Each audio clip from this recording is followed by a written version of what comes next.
ვით არც ასახიერარს და კაცთ მოყვარე.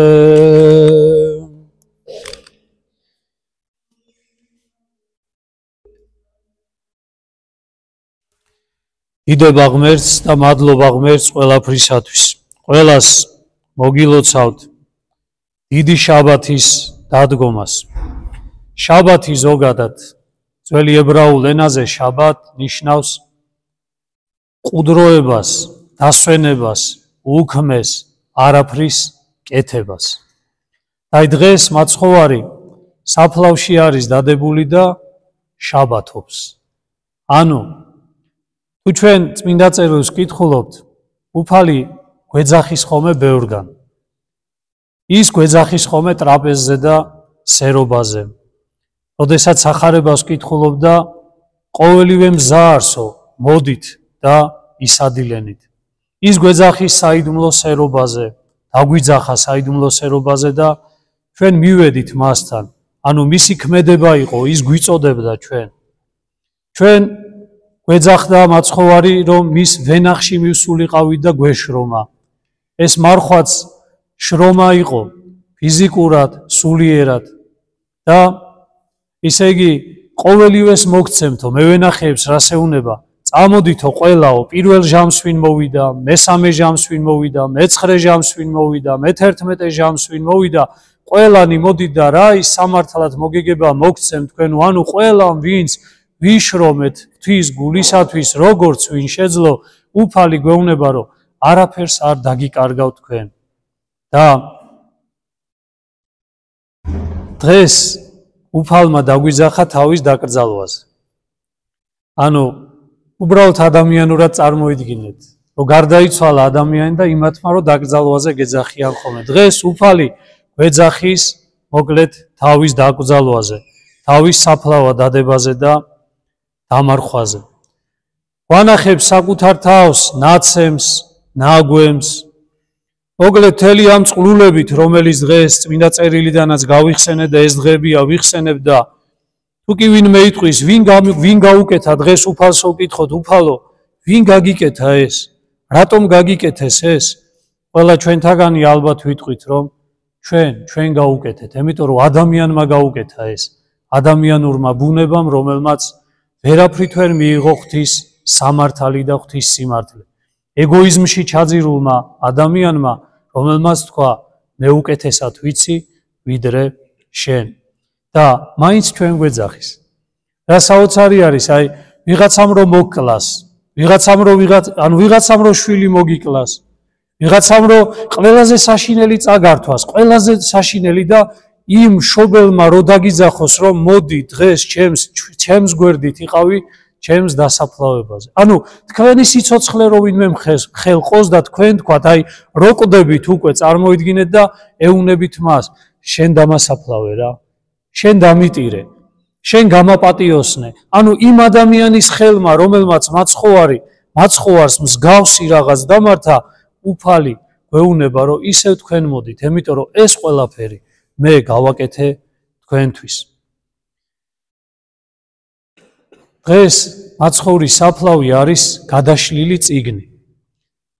უფალი სიტყვითაც გვასწავლიდა თუ გახსოვთ, მაგრამ დღეს დუმს და საფლავი გვასწავლის.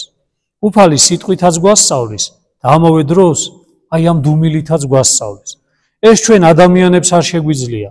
ჩვენ რო ვინმეს რამე ვასწავლოთ, უნდა მოკლედ უყვიროთ, უნდა საყვედურები უთხრათ, უნდა მოკლედ ესე ვარწმუნოთ, ჩვენ ხო საუბარი არ ვიცით. მაგრამ აი მაცხოვარი დღეს მაგალის, დღეს ვსწავლობ ჩვენ, დღეს გადაშლილი წიგნი არის მაცხოვრისა და დუმს არაფერს არ იძახის, მაგრამ მაინც გვასწავლის. და დღეს უნდა იყოს აი ჩვენთვისაც ეს შაბათი უნდა იყოს ჩვენი დუმილის და რო შეგვეძლოს რომ ადამიანებს შევძლოთ ვასწავლოთ იმითი რომ ჩვენი სიჩუმით, ჩვენი სიმყუდროვით, ჩვენი გაწონასწორებულობით, ჩვენი მიმტევებლობით, ადამიანის მოკლედ სიყვარულითა და ადამიანის თანაგრძნობით, აი დღეს ამას გვასწავლის ერთ-ერთ ყველაზე მთავარს დუმს ჩუმად არის და თითქოს ხმაურობს.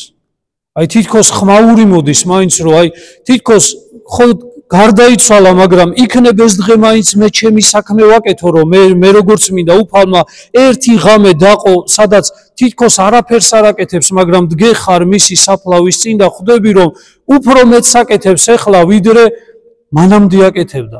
დღეს უფრო მეც გვასწავლის, დღეს უფრო მეც გვეუბნება თავისი დუმილით და თავისი მოკლედ საფლავში დაბეჭდვით. იოანე ოქროპირს, როდესაც განმარტავს ასეთ სიტყვებს, რომ იცით მათემახარებელთან არის, რომ დააღაღო პირი და ასწავლევდა მათო, ოქროპირი სვავს კითხვას, რომ განა მანამდე რას აკეთებდაო, ანუ პირის რატო იყო აღსანიშნავი, რომ აღაღო პირიო. და ამას თვითონვე განმარტავს, იმიტომ რომო მაცხოვარიო დუმილითაც კი ასწავლიდა კაცობრიობას. აი დღეს ამის ყველაზე დიდი გამოხატულება არის და დღეს ჩვენ უფალი ამას გვასწავლის. დღეს ვიხსენებთ უბრალოდ იმას და ვფიქრობთ, მაცხოვრის ფეხები დღეს აღარ დადიან, რომელმაც მოიარა მთელი პალესტინა. მაცხოვრის ფეხები, რომელმაც ზღვაზე დადიოდა. მაცხოვრის ფეხები, რომელმაც მოიარა მთელი პალესტინა და ისრაელი, რომ ღვთის სიტყვა ეკადაგებინა, აი დღეს ისე იგი დადუმებული არის, დღეს გაჩერებულია და აღარ დადის.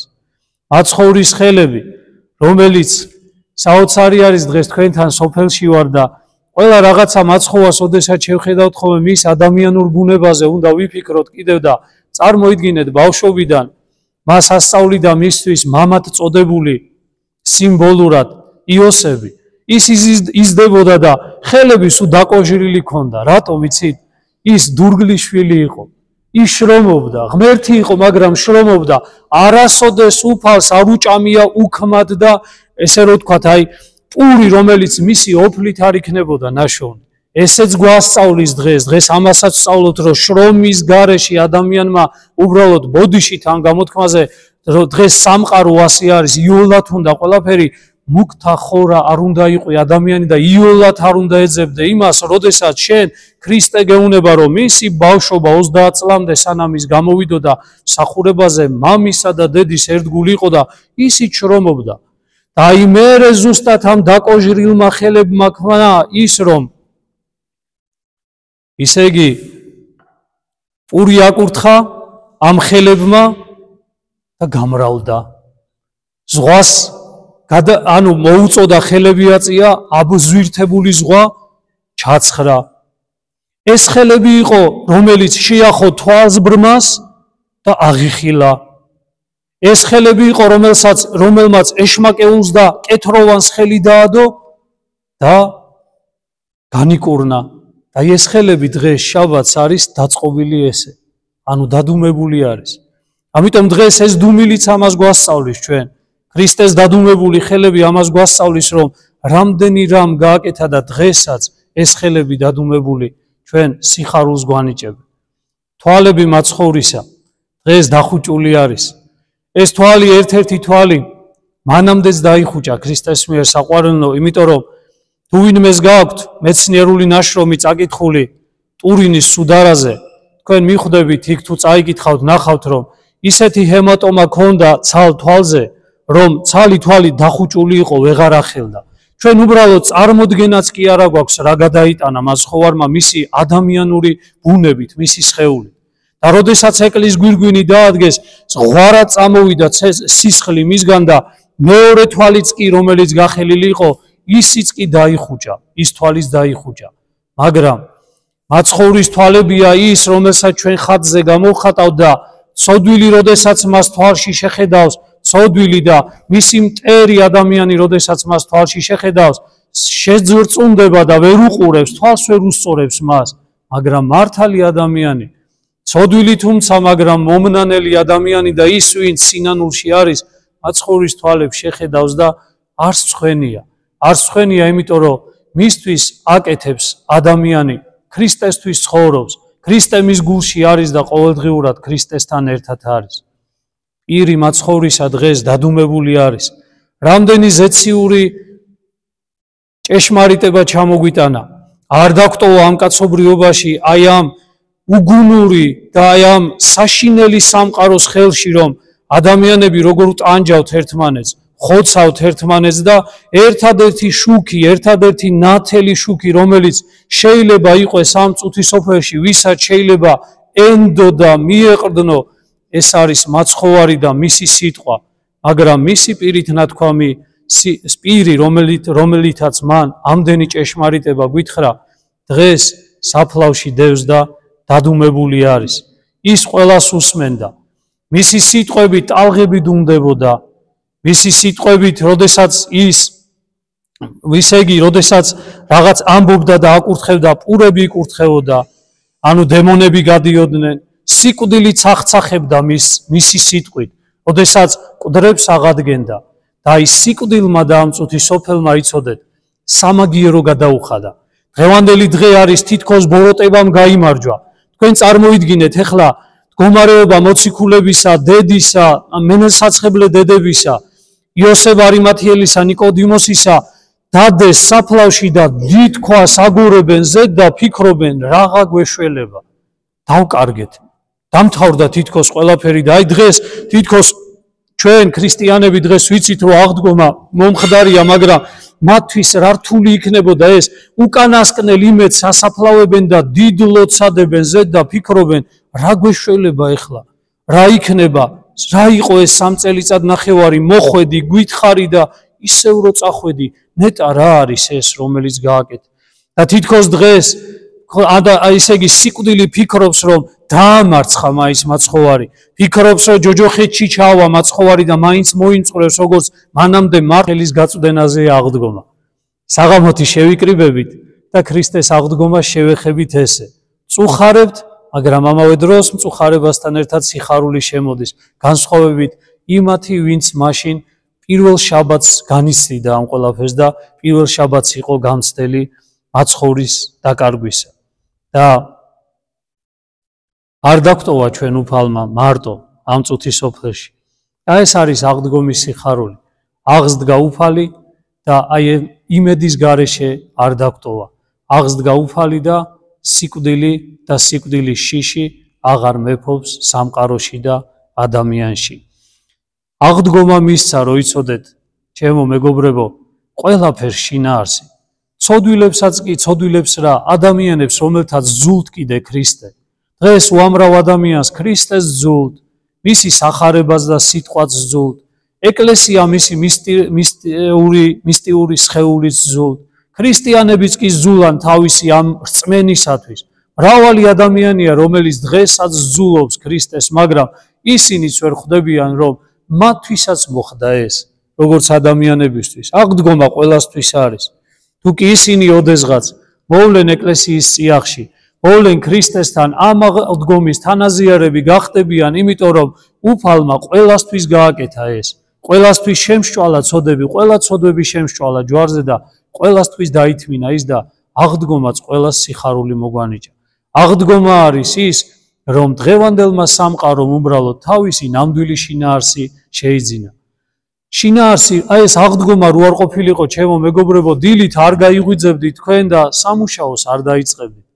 აღდგომა რო არ ყოფილიყო და თუ კი ჩვენ წარმოვიდგენთ იმას, რომ ადამიანის სული მარადიულ ცხოვრებას არ აგრძელებს, მაშინ რა აზრი აქვს ადამიანის ცხოვრებას? რა აზრი აქვს? რა აზრი აქვს მუშაობას, რა აზრი აქვს შრომას, რა აზრი აქვს ნებისმიერი რამის კეთებას, მაგრამ რო ქრისტეს აღდგომა არსებობს და მარადიული სიცოცხლე არსებობს, ამიტომაც ყოველდღიური მცირე საქმესაც კი თავისი მნიშვნელობა აქვს.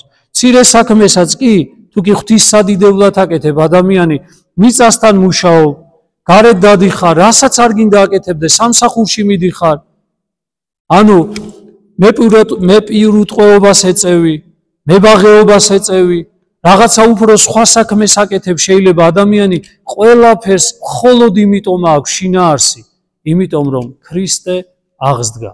ანუ აღდგომა რომ არსებობს, ამიტომაც სიხარული არსებობს ადამიანში და ამ სიხარულით კიდე საქმის კეთების სურვილი და ძალა. ღმერთმა დალოცვილი, დღეგრძელი, გახარებული გამყოფოთ. შეგვეწიოს წმინდა და დიდი შაბათის მადლი.